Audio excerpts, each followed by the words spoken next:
This is Autoline Daily, the show dedicated to enthusiasts of the global automotive industry. Sean's on vacation, but should be back again tomorrow. Last week, Lucid was in the news as rumors swirled through the industry that it might file for bankruptcy. The stock was down 58% for the year. But then yesterday, a Saudi prince, Al-Walid bin Talal bin Abdulaziz, bought 5% of the company. Man, I like saying that name. And buying that 5% was enough to get everybody to jump into the pool. When the market closed yesterday, Lucid stock had shot up 24%. Abdulaziz, by the way, is a billionaire. He's a member of the royal family, and he's often called the Arabian Warren Buffett. Ford reported its Q2 numbers, which are a mixed bag of ups and downs. It sold just over 1 million vehicles in the last 3 months, down 12%, primarily due to discontinued models like the Ford Escape and due to production shortages with the F-150 because of an aluminum shortage. Lower sales dragged down revenue by close to 4%, and yet the company boosted its operating profit 25% to $638 million. That's a pretty good achievement. But the bottom line looked bad. Ford lost $1.3 billion, but that was mostly due to a $3.6 billion write-down of its battery joint venture with SK. With that write-down out of the way, Ford actually increased its guidance for the rest of the year, saying it will make up to $11 billion in EBIT and generate up to $7 billion in free cash flow. Both numbers are up roughly $1 billion higher than they were before. That was music to investors' ears, and Ford stock was up 8% in aftermarket trading yesterday. And yesterday, Japan was rocked by a 7.1 magnitude earthquake, which shut down one of Lexus's assembly plants. Toyota also suspended production through the end of the week at an engine and hybrid powertrain plant. It's estimated the shutdown will cost up to 5,000 units in lost production. The plant builds the ES, UX, NX, and RX, and about 90% of them are exported. The suppliers Aisin and Aresti also suspended production.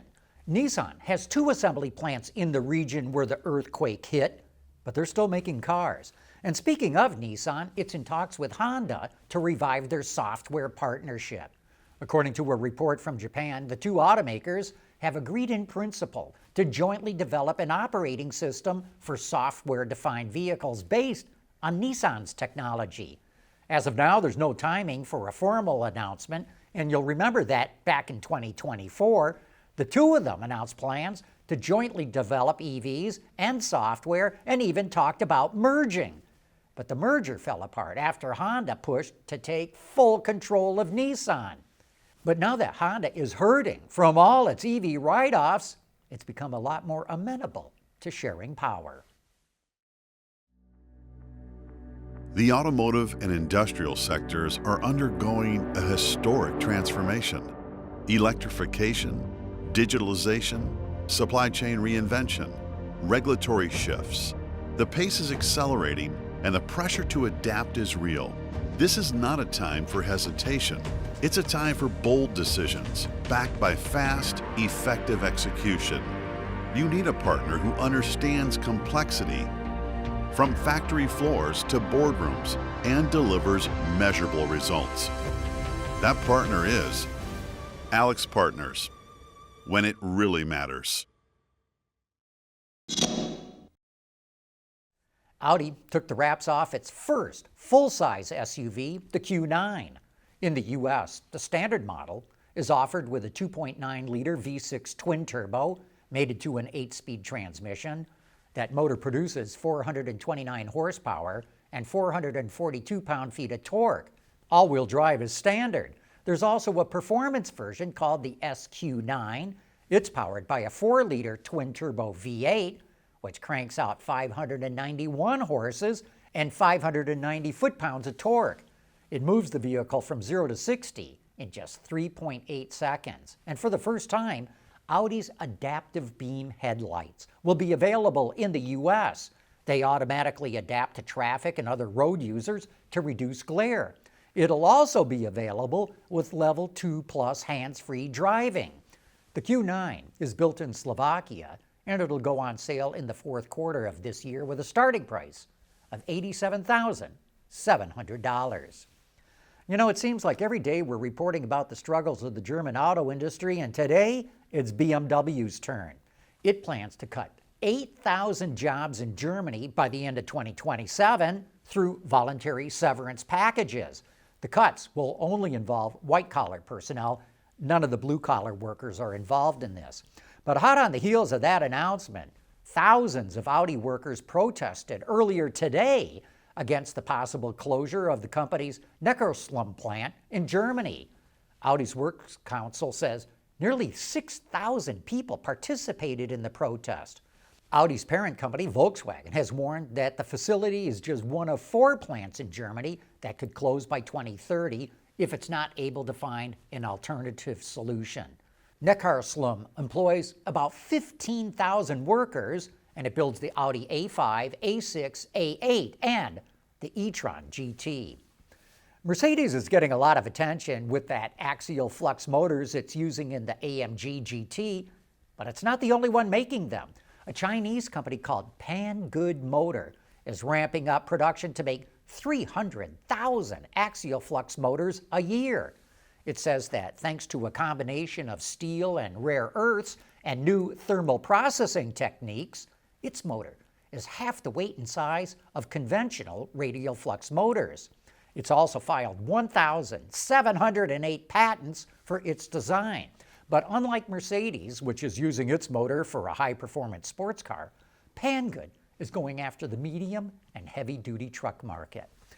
I was in Germany last week visiting Mahle, the big supplier based in Stuttgart. It showed off a bunch of technology that it's working on, including using hydrogen for fuel for internal combustion engines. The idea is to replace diesel engines in medium and heavy-duty trucks. One thing's for sure, hydrogen is far cleaner than diesel fuel. Check out these pistons that Mahle was testing. On the left are pistons used in a hydrogen ICE.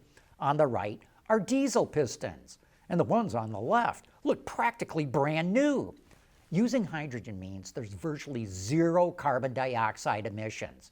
NOx, or NOx, drops 91%, and particulate matter emissions cannot even be measured because they're so low. Even so, on a volume basis, hydrogen has less energy than diesel.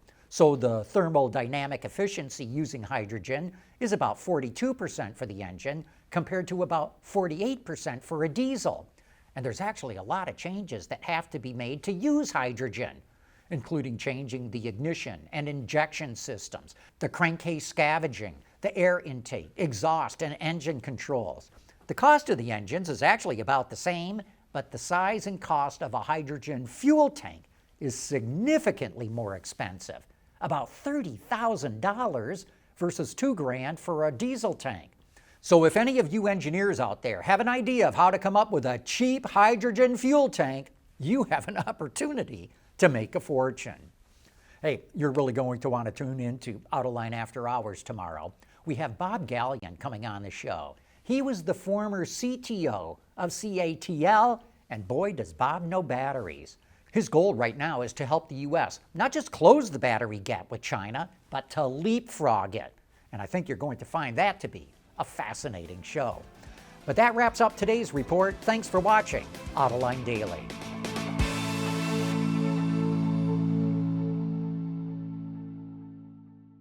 Autoline Daily is brought to you by Alex Partners, when it really matters.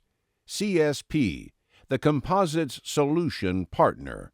Intrepid Control Systems, over-the-air engineering, boost your game.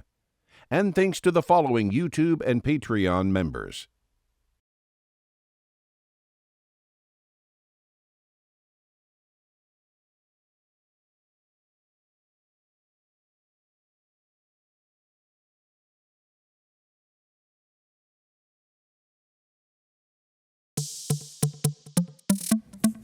At Intrepid, we produce network hardware and software solutions, enabling vehicle manufacturers to innovate and design the next generation of modern mobility. Delivering scalable next-generation solutions requires thorough testing and validation of vehicle platforms. Intrepid's Neovi cloud platform helps manufacturers quickly identify diagnostic trouble codes and defects by pinpointing which vehicles have specific software versions. This allows them to isolate non-compliant vehicles in real time using analytics, part numbers, DTCs, and organized, secure, cloud-based data. All of these steps ensure vehicles are cleared for production and ready for the road, taking your fleet testing into the future of mobility.